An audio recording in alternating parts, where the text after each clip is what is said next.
Assalamualaikum warahmatullahi wabarakatuh. Kami dari kelompok 4 akan menjelaskan tentang proteksi dan keamanan sistem. Anggota kelompok kami terdiri dari Faris Ramdan, Tri Ramdan, Fadil Aditya Mardika, Diva Putra, Hafiz Hela Firmansyah. Assalamualaikum warahmatullahi wabarakatuh. Saya Faris Syahroni Ramdan dengan NIM 101 20229 dari kelompok 4 akan menjelaskan insider threat. Insider threat adalah ancaman orang dalam mengacu pada risiko keamanan cyber yang berasal dari dalam suatu organisasi. Ini biasanya terjadi ketika karyawan, kontraktor, vendor, atau mitra saat ini ataupun sebelumnya dengan kredensial pengguna yang sah menyalahgunakan akses mereka dengan merugikan jaringan, sistem, dan data organisasi. Ancaman orang dalam dapat dilakukan dengan sengaja, apapun tujuannya, hasil akhirnya adalah kerahasiaan, ketersediaan, atau integritas sistem dan data perusahaan yang dikompromikan. Di sini pun ada jenis ancaman orang dalam. Contohnya seperti kolaborator. Kolaborator adalah orang yang bekerja sama dan mempunyai akun resmi yang bekerja dengan pihak ketiga untuk secara sengaja merugikan organisasi yang ditujunya. Ada lone wolf. Lone wolf adalah orang yang beroperasi sepenuhnya secara independen dan bertindak tanpa manipulasi atau pengaruh eksternal. Terus di sini pun ada indikator perilaku orang dalam menyerang suatu organisasi. Contohnya seperti karyawan, kontraktor, vendor, atau mitra yang tidak puas ataupun mempunyai masalah dengan organisasi tersebut. Ada upaya untuk menghindari keamanan dan juga menunjukkan kebencian terhadap rekan kerja ataupun pada perusahaan yang akan diserangnya. Contoh ancaman orang dalam. Pada tahun 2018, Facebook memecat insinyur keamanan yang dituduh mengeksploitasi informasi istimewa yang diberikan posisinya untuk menguntit wanita secara online. Pada tahun 2020, seorang mantan eksekutif Google dijatuhi hukuman 18 bulan penjara karena mencuri rahasia dagang dari divisi mobil self-driving Google dan menyerahkannya kepada Uber dikarenakan sebagai majikan barunya. Sementara untuk melindungi serangan dari orang dalam, ada cara yang sering dilakukan yaitu lindungi aset kritisnya. Identifikasi aset logis dan fisik penting organisasi Anda. Ini termasuk jaringan sistem dan data rahasianya.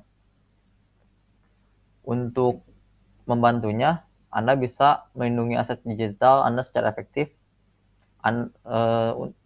Terutama Anda memerlukan perangkat lunak dan strategi pendeteksi ancaman orang dalam yang menggabungkan beberapa alat untuk memantau perilaku orang dalam sambil meminimalkan jumlah kesalahan positif. Sekian dan terima kasih. Maaf bila ada kekurangan. Assalamualaikum warahmatullahi wabarakatuh. Saya Hafiz Hela Firmansyah, 101 20235 dari kelompok 4.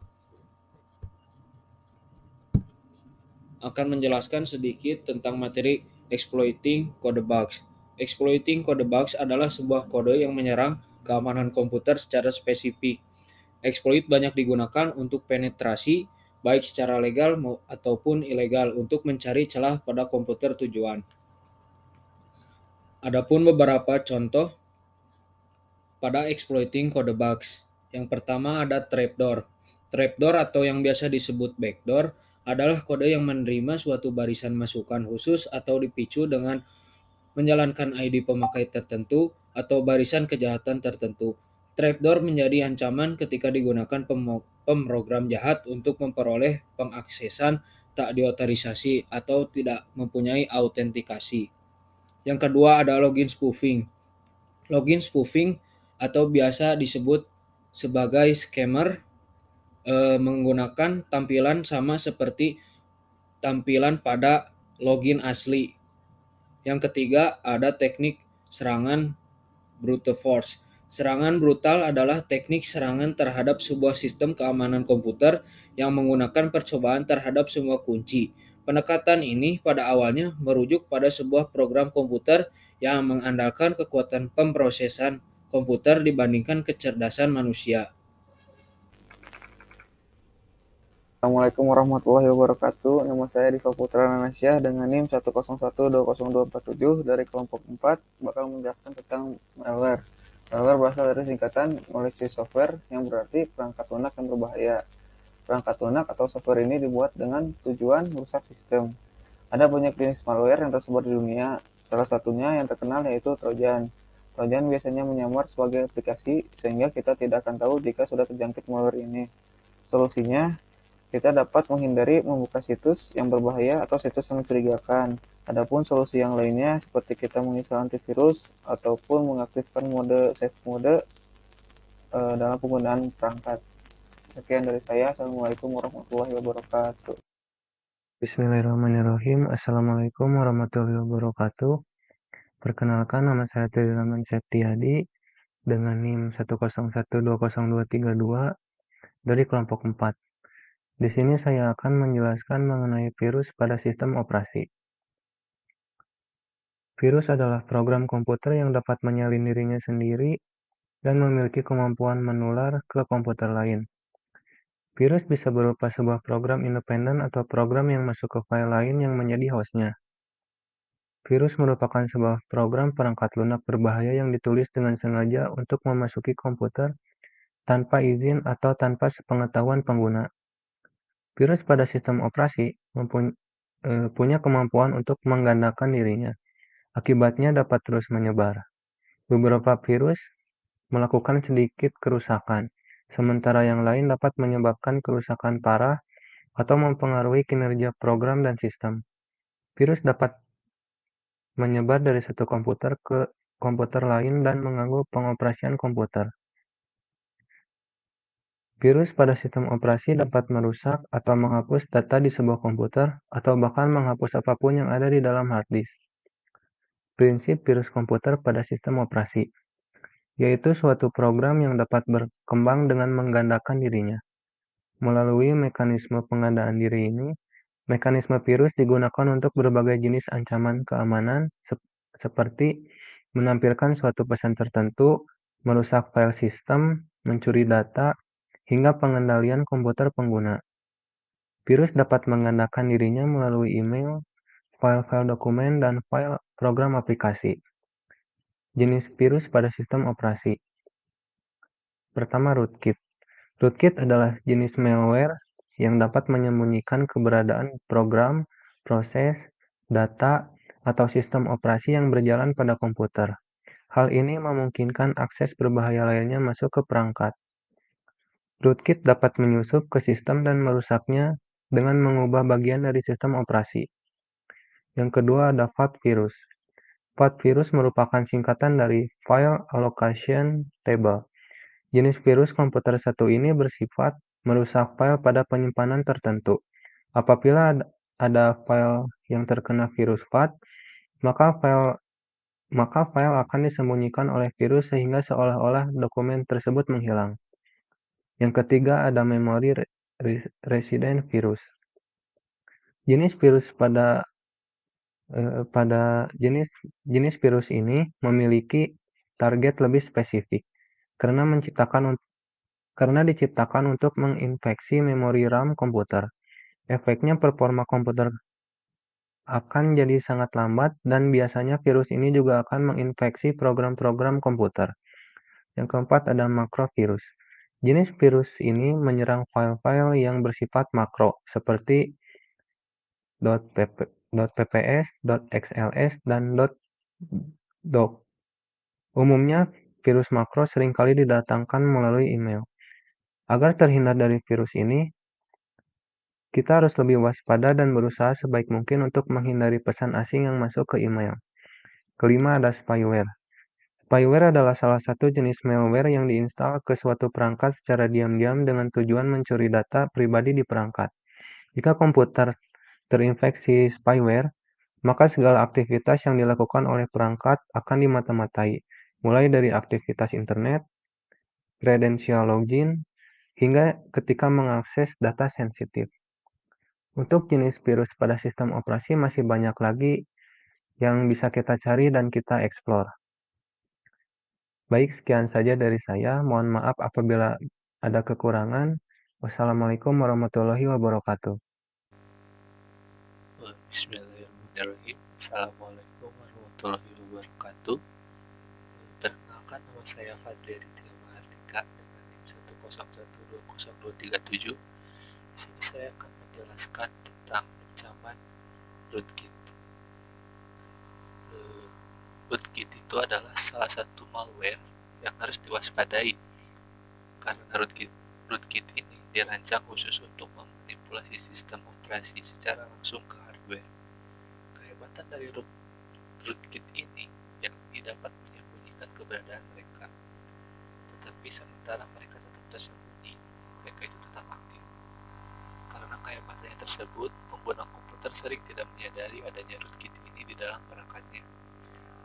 Sebagai informasi, keberadaan rootkit memungkinkan penjahat dunia maya untuk mencuri data pribadi dan informasi keuangan. Oleh karena itu, penting untuk mencegah rootkit ini berkembang di dalam perangkat. Itu ada pula pengertian rootkit adalah jenis malware yang berada tersembunyi dan dirancang untuk menyembunyikan keberadaan proses atau program tertentu di komputer dari metode deteksi biasa, sehingga memungkinkan adanya akses berbahaya yang terjadi di komputer. Rootkit sebetulnya bukan malware yang berbahaya, tetapi mereka dapat menyembunyikan aktivitas berbahaya.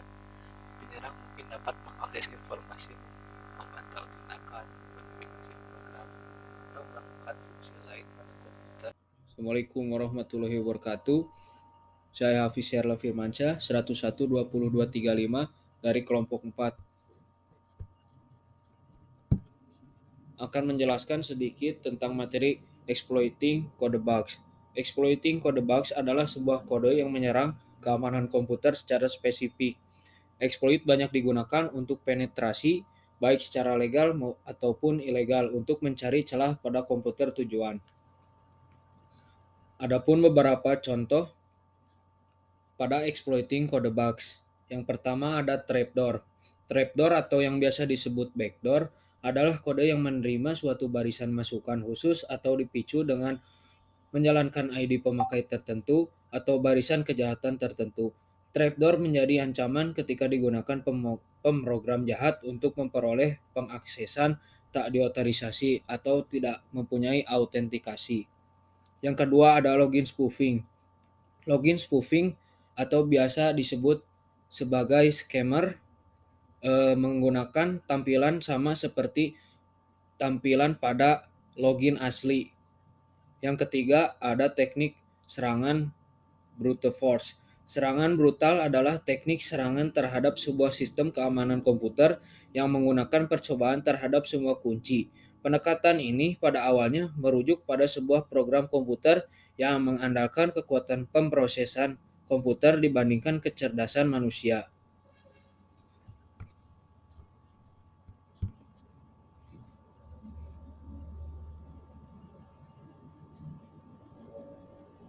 Kemudian ada penanganan keamanan.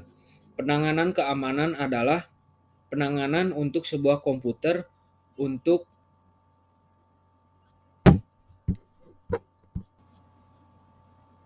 menangani sebuah serangan.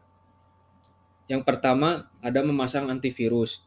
Antivirus adalah benteng pertahanan pertama terhadap serangan virus dan trojan. Dengan menginstal antivirus, setidaknya akan sedini mungkin terdeteksi apabila ada sebuah program yang berniat jahat menyusup ke komputer kita. Yang kedua, memberi software anti-spyware. Software anti-spyware sangat berguna untuk menanggulangi sebuah program yang menyusup ke dalam komputer dengan tujuan untuk memata-matai data kita, seperti username, password, kemudian akan dikirim ke pemilik program jahat yang digunakan untuk tujuan tertentu. Yang ketiga, firewall.